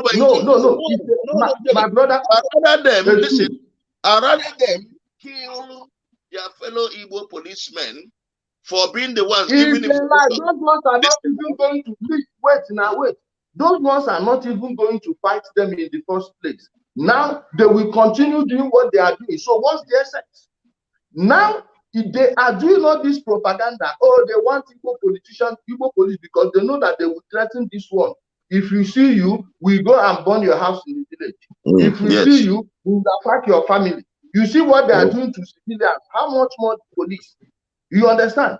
But if the police, majority of them are not even Igbos, where are you going to threaten their family? Where are you going to burn their homes?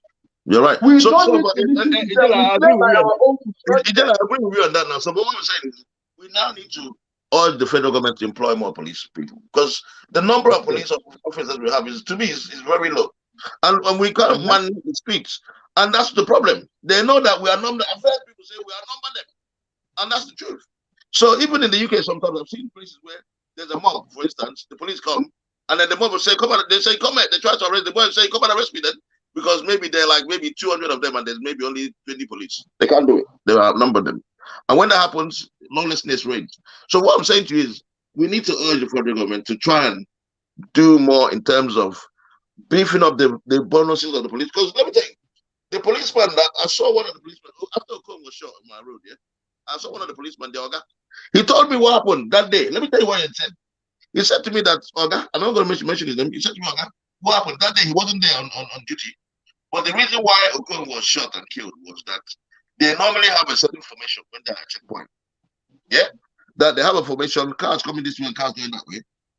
Some will stay on the road, but some, 2 or 3, will be sitting by the sides, watching what's happening. If you try to attack from far, they will attack you. Right? From those, they'll start shooting. But he said on that day, they were busy collecting money, unfortunately.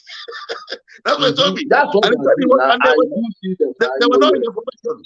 And when that happened, he said, that's what, and then, you know, he told me, he said, no, that's going to die. Well, the federal government will give him money, they'll give him 2 million naira, probably. That's what the family remuneration is. So just up to 2 million naira. I want to ask, I want to say something, you know. So how much is the salary of the policeman? Sorry, let me finish quickly. How much is the salary of the policeman? Let's make the police force more attractive. Let's bring people who, I don't know why they can't employ another 200,000 policemen. What will happen if they do it? What's the number of police force? We need to beef this thing up. So, like I was saying, bring them for the north. We still need the numbers. We need them, because at the moment, what they do is they're in the barracks every day. Alibo, for now, do you know what it has been in Alibo? If you want to kill yourself, make you not kill yourself. We're not bringing our police out. No, but Shebi una say na I was able people to like let that. me say something. What I want to say is that so will you go and be helping somebody that didn't ask for help? Did any Southeast governor say, federal government, come and help us? We are in need of your help where the security situation is above us? Or even somebody was saying on my show yesterday that all these things that this guy was saying is underreported. They are not even covered. Nobody even knows. So the governors have not even given any impression that they need federal help. You know, they give the impression that they are in control. Everything they are in charge. You know, Yes. Soludo is in charge. You know, everything is good on the road to be good. You know, so how is the government going to come when you are cooking your soup and you say it's sweet? Is it not when you say I need Maggie, I have to talk in kitchen terms and now, so that everybody will understand. Yes, you're right. Yes, I understand. Yeah. Yes, it's true. Let our brother Henry Chimeze jump in. My brother, you're welcome. Yeah, good evening, everyone. Good evening. Mr. Spencer, good evening. Well done, Henry. Yeah, I tried to reach you, but your phone no go. Yeah, my number's changed. Sorry, apologies. Yeah, I'll send my new number across. Okay, Yeah. okay. And thank you, guys, and good evening to everyone listening. Basically, you see, the issue of insecurity in Nigeria is regional. We need to look at it from a regional perspective, not a national crime.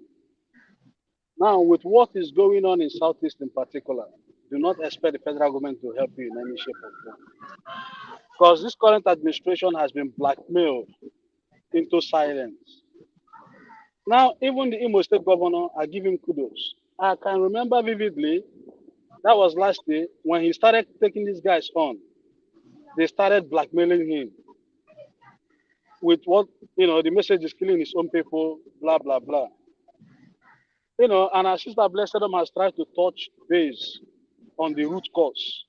You see, we need to look at the root, the remote and immediate causes.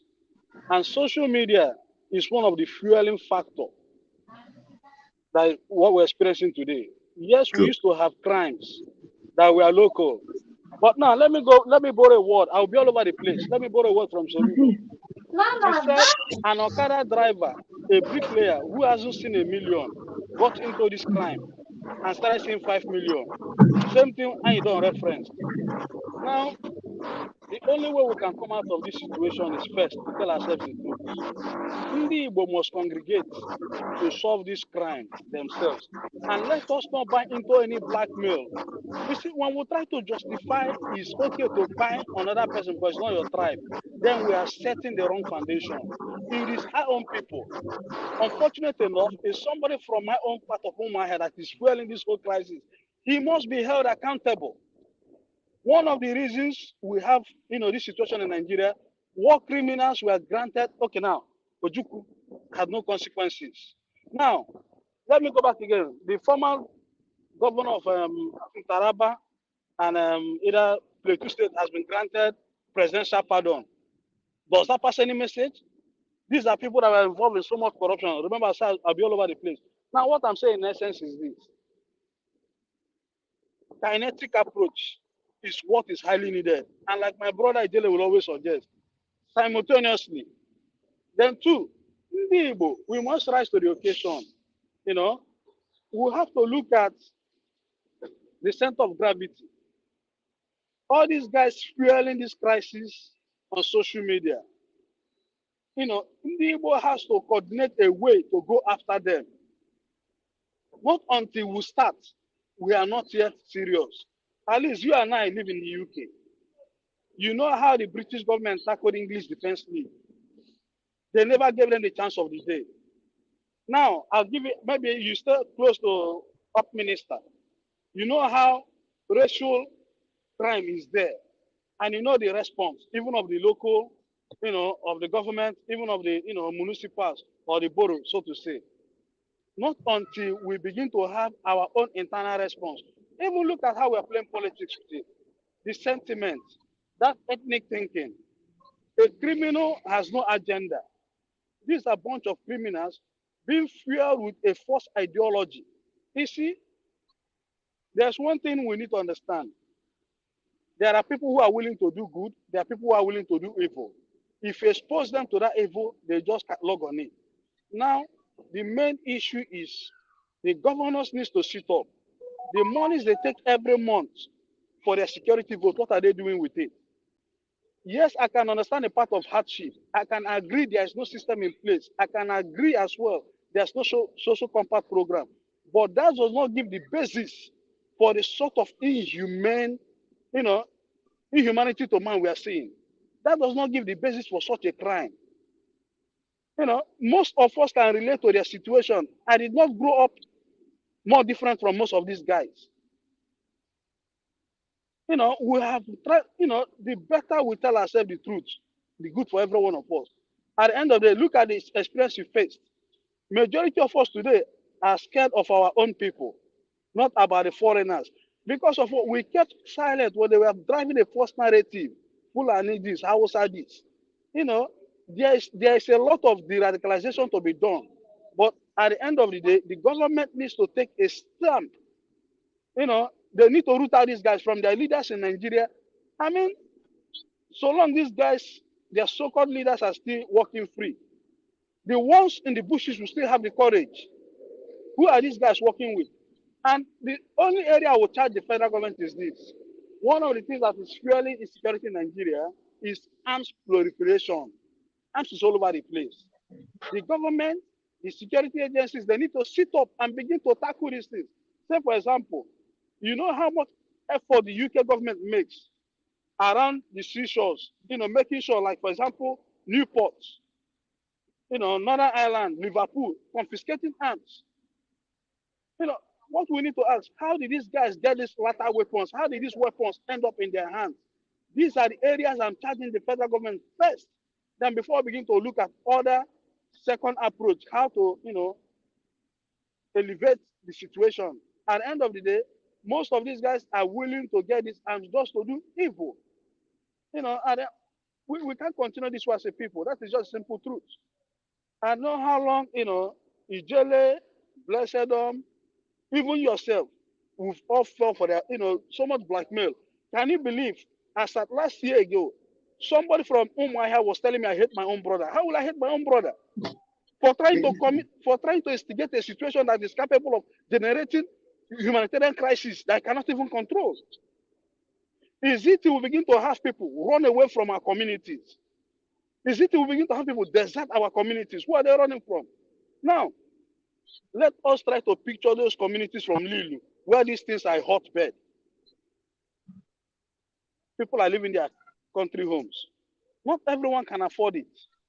There are people that don't have a place to go. They don't have shelter. These guys took a bad situation, they make it worse. We must hold them responsible. Nnamdi Kanu, he is responsible for this, and he's IPOB criminal gang, and was rich as well. Truth must be said. Yes. There's no way shying away from the truth. I'm not afraid of death, but one thing I can guarantee them, I will not die in their hands, because we never share the same path. That's the truth. This idea, these guys have incited and induced so much fear. We've seen the most abominable act committed. Our elders beaten up. Now, let's ask ourselves a question. Is it the set of people that become the next set of elders in the Igbo community? What generation are we dealing with? Very soon, most of me talking here, do I think I have the next 40 years to live on this planet Earth? So is it this bunch of criminals that will become the next elders? What sort of elders? What sort of generation are we having? Respect is completely out of the window. A child you can help will come online, begin to abuse you for no reason. Because of somebody has told them the false doctrination, somebody has so much lies to them. You are on ground in your own little way, which I know, Mr. Spencer, you are trying to improve the little you can in your Ogidi community. But these people have this platform. There's nowhere they can go. They'll show me one borehole, IPOB, sunk. Not even one health center. Not even one. I mean, indeed, but we are joking. We are still joking. Not until this begins to escalate all over the place, they will begin to realize people we are dealing with. We are dealing with cold-blooded murderers. You know, Ijele, pardon me for using some language. No, go ahead, man. This page will care. At the Man, end of the the day, report now. now, Okay. when the DSS and the security agencies busted the camp in Imo State, people were making excuses for them. Now, look at the recent one they showed. Look at that borrow pit. If they are together in a Zoom bodies, we might see up to 50 dead bodies. Losing a loved one is painful. Not having closure is another torture. Now, that man has a family. He has a wife, he has relatives. Children. See, you know, these guys have created a situation that will never go in Igbo land. His young child, I believe he should have children, will grow up to see that picture. The way their father was murdered by his own people. And they think they will forgive Ali Igbo. Do we know the sort of, you know, abomination that is going on? Women want to take palliative from Imo State governor, and that justified them being killed. And you see people in diaspora justifying this thing. One of the organizations that endorsed these killings is World Igbo Congress in America. When people of reason were saying, and you see most of them are professors, PhD holders, doctors, their education is nothing but the paper. My brother, I'm sorry to cut you off a little. You see those World Igbo Congress people, please, if you know any of them that is in Nigeria, just give me his location. I have some of these former ESN people that want to deliver a message to them. Please, especially those of them in the Southeast, give me their names, their villages. If they think they will be safe, please, I know people that are looking for them. Carry on. You know, like just on a closing note, most of us in diaspora, we've gone through the eyes of the needle, and we are trying to guide our young ones onto a fruitful path. And you see adults, parents in diaspora, the best they can do is to see criminality and criminal value in these guys.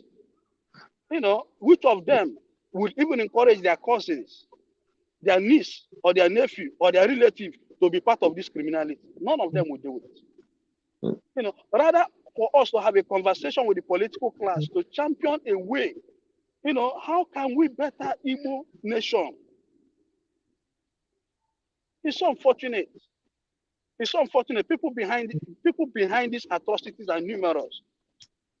And when this guy was shouting, you see, there was something that gave him that guts to be shouting. He's a powerful man. Because these things has been going on. But when they do it, they put it by the roadside, they try to tank it on the Fulani. Yes. But most people are not thinking out of the box. If you kill a chicken, in this minute, the blood is crispy red. Give it an hour, it's congealed. The next one is dried up. All the pictures, all the videos they post, the blood is crispy fresh. Which means whoever was videoing that was there in less than 10 minutes of it happening. So did the Fulanis vanish? Are they ghosts? But today, the truth is obvious.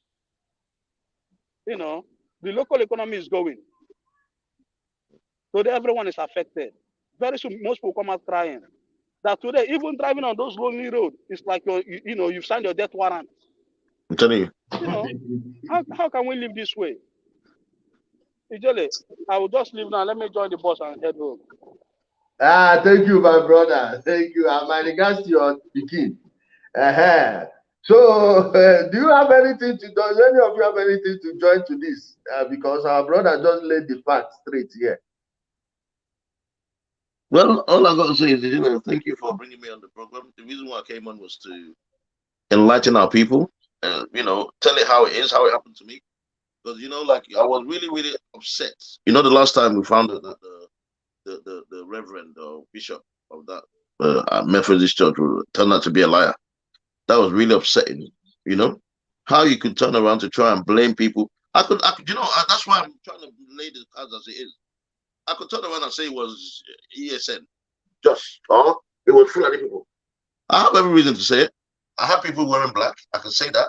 I have people that were speaking outside. I could choose one side. But I'm telling you how I feel, the reality. I'm not trying to paint any, you understand? I'm not trying to blame anybody. And this is what you expect of somebody who's honest in life. Don't go around telling lies. Tell the truth. Stop making trying to impede or put things on people because it's not. I don't believe in all that. I was born and bred in the UK, born in Nigeria. Most of my time is spent over here. That's why I think differently from all these people. I spent time in Nigeria, and I'll tell you, any child, like my mom always said to me, and it's a fact. You have your children. Let me tell you, there's a story. This is the difference with Nigerian thinking. In Nigeria, it starts with childhood. Kids in Nigeria are like, they have their own ways of doing things in Nigeria. Corruption is endemic. It's in the blood. It's like their parents are the ones teaching them. Yeah. Their parents are the ones teaching them, and they will tell you my sister. So you see an Igbo person. He knows the truth. He knows. She knows, but they will just be lying. Tell the truth. What is the truth here? We are the ones doing this to ourselves. Let's tell the truth. So why come and start picking on people trying to pin it on another tribe? These people haven't done nothing to us. Are you seeing Yorubas blaming what's happening in Yoruba land on Fulanis? They're not doing that. We're in the same Nigeria. But because we love lying to ourselves, we enjoy lying. Why can't we tell ourselves the truth? What we're doing is wrong. People that somebody has woken up and is brainwashing a lot of people. We need to start telling the truth. So for me, I'm not going to go too much into it because I know we all know what's going on. Every Igbo person knows. I was going to meetings, meet meeting. But they're not able because Ujo, they managed to put fear. It's still fear. You know what happened in the Northeast at some point? Where initially, the president, we always talk about this. Initially, they were now protecting them, saying, no, these are people. Hey, every time they go look around, they were hearing them. Suddenly, they turned on them. That's what's happening in Alimo now. These guys are turned on Ndigo. On Monday, sit at home. When you work. When I was in the East, initially I was saying, do it, Grandma. I'll go. Sit at home. I'll do my own thing. Blah, blah. When you take your machine, because I'll leave my car and I'll go with my motorcycle. When you're driving around, riding around, you see the whole roads are empty. You're scared. My brother, not only that. Our people. So, and then I was saying to myself, if I die doing this thing, trying to prove hard man, what would I get? That's what's happening. And people are at home, not because they want to stay at home, because they are afraid. This is the fact. Compliance, 100% compliance. That is rubbish. People now told you, I am ready, they don't know. Only what not fear. Let me add something. What I want to add is, can you hear me? Yeah, very well. We can hear you. Yeah. What I want to add is, I just thought about something. We may be assuming that people at home even know. Do you know that?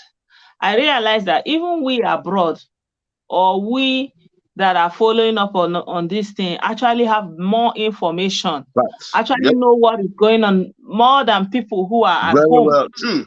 Very honest. And right. the information is not getting to them. Do you know people in the villages, they don't have what they have is what we call akwaza, like not smartphone. What they have is to make telephone call mostly. Look at touch. It's called. Look at touch. For no light.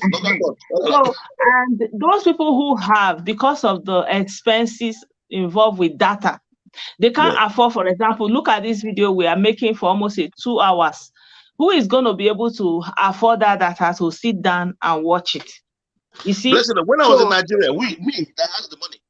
I realized I was behind on what's going on. I didn't know what's going on again in Nigeria. Do you know why? Exactly. Because when NEPA, you have 3 days, all 3 days went bad at one point.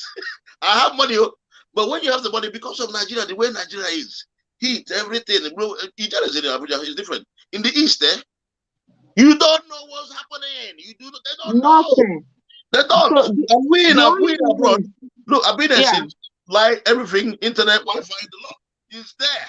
And you can I can click on it, I can find out any information right now, straight away, if I want to know. And those in Nigeria, some of them want to know, but they can't have it. And internet in Nigeria is very slow. Let's see what we have here. What we have in the West is 100 times faster. When I mean 100 faster. Nigerian internet is so slow that it's frustrating. You know what happens? You'll be waiting and then you give up. It happens. You wanna get. It takes slow. And then you just, by the time you know it, so that's what I'm saying. You need to get the message of what is going on. It's radio. Yes. It's radio. And the Yes. government knows this. They have Yes. radio media houses. They can Yes. employ people and make how was Radio house Kano is able- where radio yeah, house is owned yeah, by the same politicians. they can sponsor independent radio, even Radios. like an Yes. app. How was Kano able to penetrate? It was radio. Exactly. So And the radio Biafra in Nigeria in the radio. In my car, yeah, I listen to radio Biafra in Nigeria. yeah, Radio so Biafra it's radio, and so you live. can buy battery at most, and you can listen. Yes. So radio is key, and so people at home don't know. So we are making an assumption when we think they know. They don't know. You're right. That's why They don't. people They don't. are walking in blindly. Yeah. That's why people are losing their life. They don't know the seriousness, Less the of what's depth of happening. what is actually going on. Yes. So Yes. I think in a way, I want to say, oh, we told them, but then did we really tell them? Did they really hear No, us? listen, they don't even know who you are. You know why? Because they don't have the access to. It's like that's why I laugh and see the election. They're talking about, but those on social media don't make that. Nobody even knows what you're saying. My friend told me once, in a former group, I'm in a part of Old Boys Government College. There's a forum initially. I'll be sending my YouTube videos, enlightening all this, trying to enlighten them. One of the guys called me aside. He said, Spencer, he said, don't go in and watch you. I said, why? He said, because they don't have the data. I said, are you joking? He said, nobody that watched this thing. But he knew that I was trying to pass across the right message. But because they don't have the money, the data, the bandwidth, you send the picture to someone, he tell you, when I heard that video where he said that thing is 300 MG. I said, have I even assessed my picture to know how many MG the picture that somebody said? So my people, I have to leave you guys now. Yeah, yes. I want to say thank you so much for Thank having you very me. much. Thank you very much. Yeah. Bye. Thank you, my sister. Bye. Okay, Yes. let me remove you from the stream. Yes. Hold on. Let me remove you there, my sister. Bless them. So, but Ijele, let me finish what I'm saying. The reason why I'm saying what I'm saying is, our people don't really know what's going on. So I'm gonna finish now. Let you take over the show. It's your program. But please, Ijele, please, we must tell our people the truth. And you've been doing it so much. Like Chimezi always says, I thank you, bless you, okay, Mezu, everyone else, even the lot that try to talk and go beyond in private television. We've always tried. We were called names, they labeled us, they said everything, they attacked our page. But I'll tell you the truth. The truth is, we've always tried to balance things. But when you put in the one they don't like, they'll come and attack you. And that's not fair. They'll try to attack Merlin and all that, but it's not fair. She's a woman. You understand? So all I say to you, Jelle, thank you very much for having your program. I wish you all the best. And I will say, anytime you need us on private television, we're there for you. And please keep on doing it. People will hate you. I always tell people is, I watch you also, I wore mine.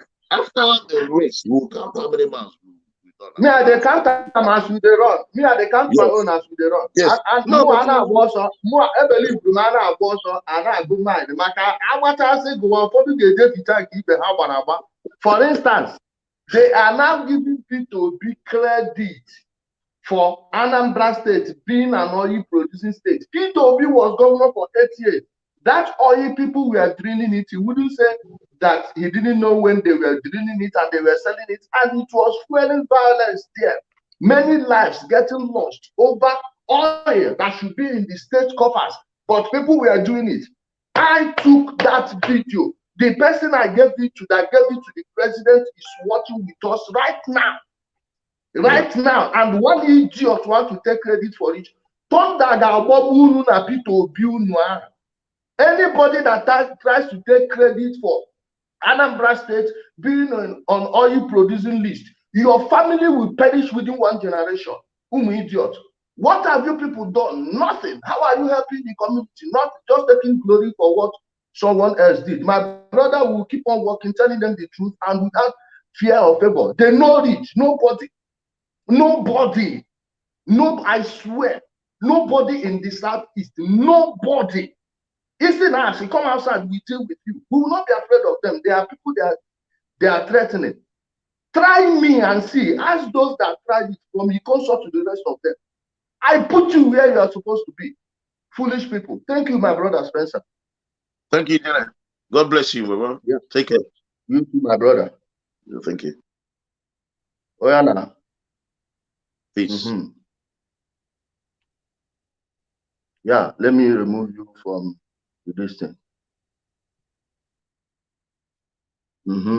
Yeah, my people, thank you so much for joining us. Thank you, my sister, Stella Moneke. Guys, we all must join hands to make sure our place is what it used to be, or even better. Our ancestors handed to us a land, like in every fruit you will talk about in Nigeria, apart from Benue oranges, which I can confirm is the best orange anywhere in the world. Forget Jaffa orange. The best oranges in the world are found in Benue State. Apart from Benue oranges, every other fruit, the ones from the southeast, is the sweetest. We are not expanding agriculture. We are not doing anything. Even the village guys that used to have money by way of working at construction sites, we have a functional and a well-oiled construction sector in the southeast, because in every village, people were building homes. Contractors everywhere building their own too. Workers will work from there. They'll have money to take care of their families, and the local economy will be running smoothly. You understand? There is no stimulus bigger than the money people are sending. And the ones in Nigeria that are working, they'll be sending money and they'll be building homes in the villages, and those boys will have jobs. Now they don't have anything. We are thinking we'll be better than all these other regions. It's not going to happen. Okay? It's not going to happen until we wake up and tell ourselves the truth. Nothing. Okay? No, my sister, I'm not upset. I'm just angry with these useless P2B supporters. Everything you want to give him credit for it. Why would you credit him for the Anambra oil, which I know in all likelihood he must have benefited from it, even as a governor. 8 years stealing people's oil and selling it, and you want to take the credit? Family nonsense. Anybody that sold that propaganda, your family goes scattered. If you want to be glorious, do a glorious thing. Don't stop trying to be a glory hunter, taking glory for another man's job. And I will never let it slide. If P2B says it, let him come outside. Thunder will fire him, his family, his mom, his wife, his useless children. Thunder will fire all of them. Ndiara. Come and take credit for what you didn't do. Come and take credit. Let's see. You idiot. I did it, and I will take that credit. I did it. Not be the same P2B one I hate before. Guys, please, are we going to close now, or should I play them a small video of their supreme misreader talking about P2B? Should we do it? Please, let's see from the ODs, from the old guys here. Let the OGs tell me, should I play that video now, or we should just end it? I'm coming.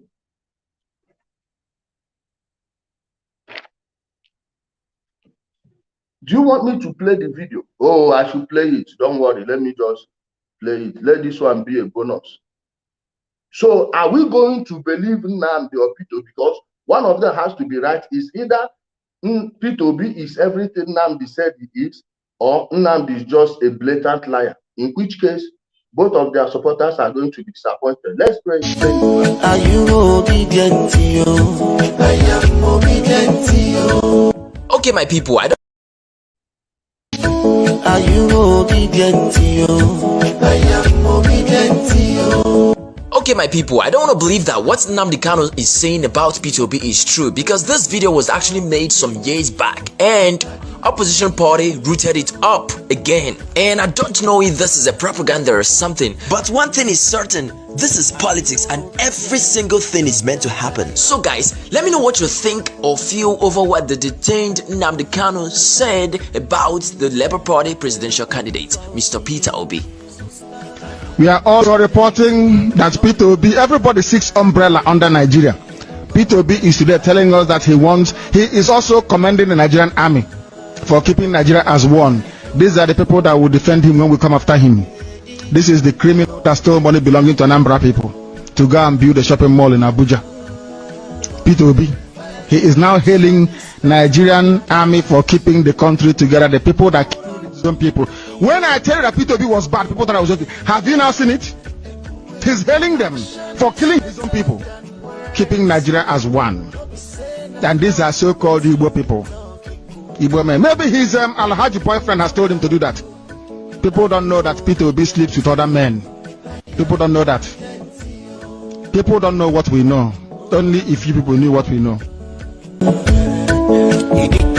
This same P2B, with his Hausa male lovers, we know him very well. And when the time comes, we told him he will run. When we release the information we have on P2B, P2B will abandon Anambra forever and will never come back.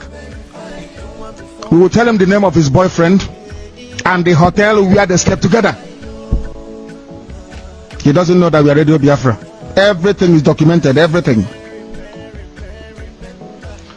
We must continue to bring the new. So guys, I want to believe that this is a made propaganda, because if you ask me, I would depend on your own verdict. Maybe they are trying to stop the obese movement, and that is why they made this video go viral. Like, this video has nobody wants to stop any obese movement or stopping something that was never there. We are just playing what Nnamdi said.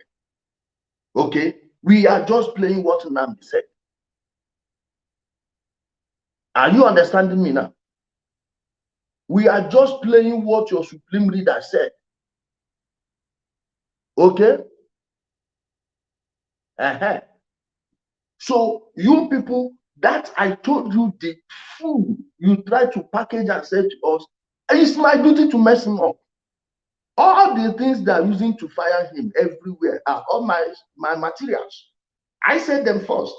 And you people are angry because you know that whatever I say, so many people carry it and important people do hear it. And I change every conversation like this. Like this. Why? Because I stand on the truth. So come and give him another credit. Idiot. He went to Anambra State and told that one after the other.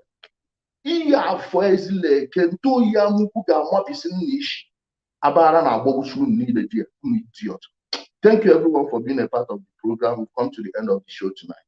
Stay safe.